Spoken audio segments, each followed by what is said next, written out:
Welcome back. You're watching the press preview. With me tonight, Sonia Sodha and Isabel Oakeshott. And we've turned inside the Times, haven't we, for the next story. And this is about inheritance tax.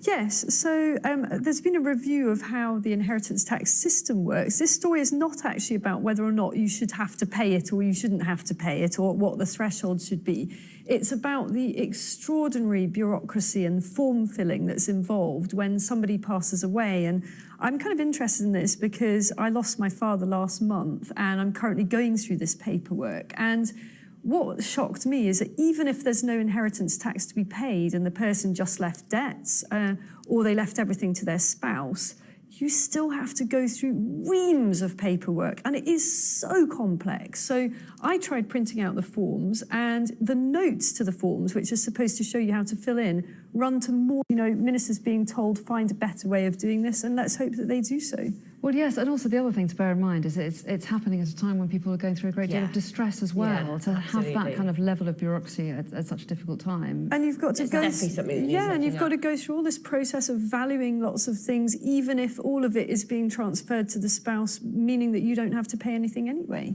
And it says here that Philip Hammond has described the tax as particularly complex. Yeah. OK, so let's move on then to the next story that you've picked out. And this is page 5 of the Mail. And this is...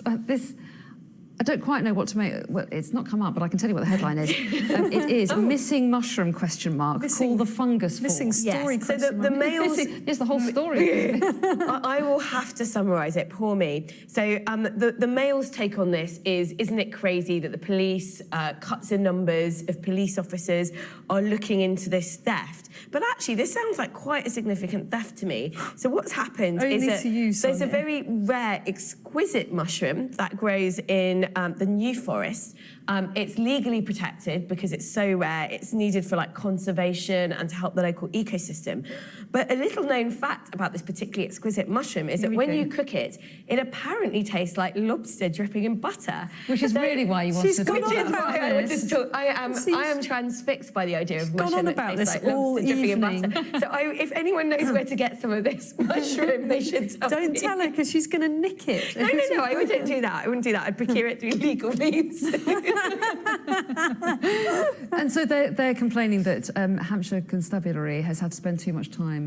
Yes, I mean there is a serious point to it. Though. It doesn't really feel like a priority, though, does it? But it's worth a lot of money. So if you've got, and apparently in the New Forest, it's becoming more common for foragers to essentially steal mushrooms that they're not supposed to pick and then sell them on for quite high profit to London restaurants. So in all seriousness, it is a crime. It is terrible that actually now that police forces are seeing their numbers cut, they are having to prioritise a lot more. But I think we've maybe mushrooms aren't top of the list, but you do want the police to be able to I've just got a crime. vision of the armed police roaming through the forest looking for the mushroom knickers. I don't know.